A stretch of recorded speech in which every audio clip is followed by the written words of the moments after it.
राधे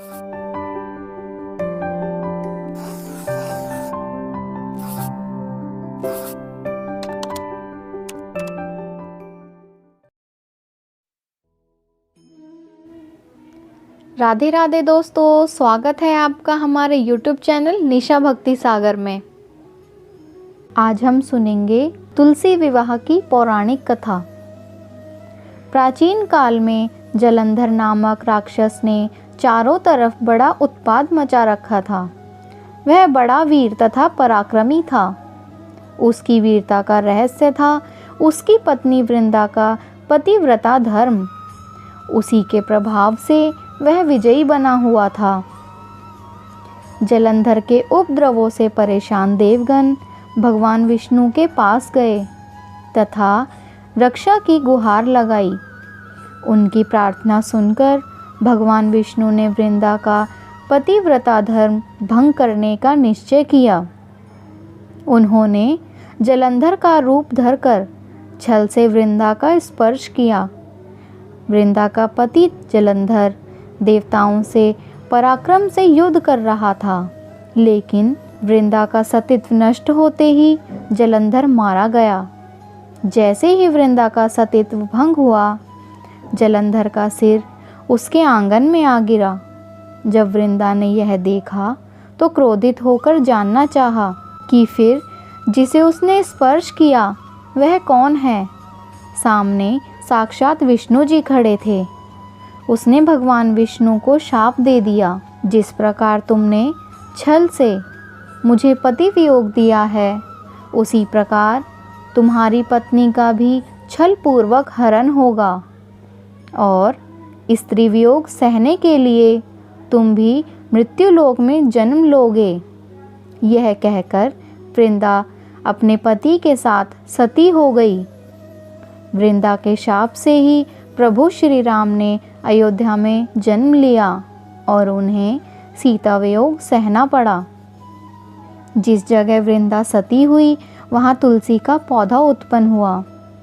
एक अन्य कथा में आरंभ यथावत है, लेकिन इस कथा में वृंदा ने विष्णु जी को यह शाप दिया था कि तुमने मेरा सतीत्व भंग किया है, अतः तुम पत्थर के बनोगे। यह पत्थर शालिग्राम कहलाएगा।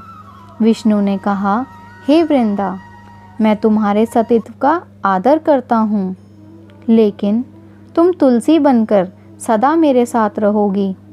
जो मनुष्य कार्तिक एकादशी के दिन तुम्हारे साथ मेरा विवाह करेगा, उसकी हर मनोकामना पूरी होगी।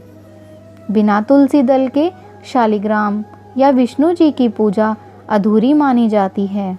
शालिग्राम और तुलसी का विवाह भगवान विष्णु और महालक्ष्मी का ही प्रतीक माना गया है। तो इस तरह वृंदा अपने पति जलंधर के साथ सती हो गई और उसकी राख से तुलसी का पौधा निकला। इसके बाद सभी देवताओं ने वृंदा के सती होने का मान रखा और उसका विवाह शालिग्राम से कराया। जिस दिन तुलसी विवाह हुआ उस दिन देवउठनी एकादशी थी, इसलिए हर साल देवउठनी एकादशी के दिन ही तुलसी विवाह किया जाने लगा। अब हम जानेंगे तुलसी विवाह की सबसे सरल विधि। घर पर ऐसे करें पूजन और विधान। शाम के समय सारा परिवार इसी तरह तैयार हो जैसे विवाह समारोह के लिए होते हैं। तुलसी का पौधा एक पटिये पर आंगन, छत या पूजा घर में बिल्कुल बीच में रखें। तुलसी के गमले के ऊपर गन्ने का मंडप सजाएं। तुलसी देवी पर समस्त सुहाग सामग्री के साथ लाल चुनरी चढ़ाएं। गमले में शालिग्राम जी रखें। शालिग्राम जी पर चावल नहीं चढ़ते, उन पर तिल चढ़ाए जाते हैं। तुलसी और शालिग्राम जी पर दूध में भीगी हल्दी लगाएं। गन्ने के मंडप पर भी हल्दी का लेप करें और उसकी पूजा करें। अगर हिंदू धर्म में विवाह के समय बोला जाने वाला मंगलाकाष्टक आता है तो वह अवश्य करें। देव प्रबोधनी एकादशी से कुछ वस्तुएं खाना आरंभ किया जाता है। अतः भाजी, मूली, बेर और आंवला जैसी सामग्री बाजार में पूजन में चढ़ाने के लिए मिलती है, वह लेकर आएं। कपूर से आरती करें और कहें, नमो नमो तुलसा महारानी, नमो नमो हरि की पटरानी। फिर प्रसाद चढ़ाएं।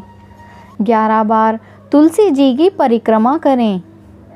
प्रसाद को मुख्य आहार के साथ ग्रहण करें। प्रसाद वितरण अवश्य करें।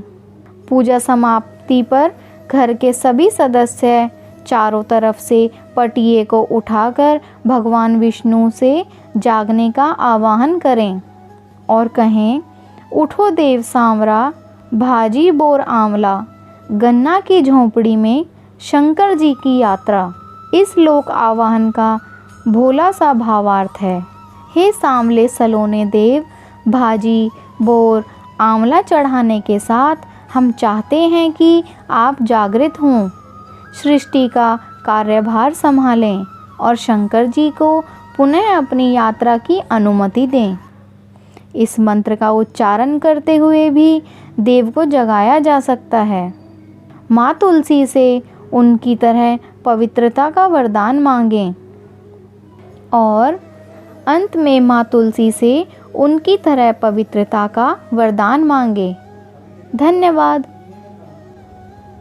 अगर आपको हमारी ये कथा पसंद आई तो वीडियो को लाइक और चैनल को सब्सक्राइब ज़रूर करें। राधे राधे दोस्तों, और मिलते हैं ऐसी ही एक और नई कथा के साथ।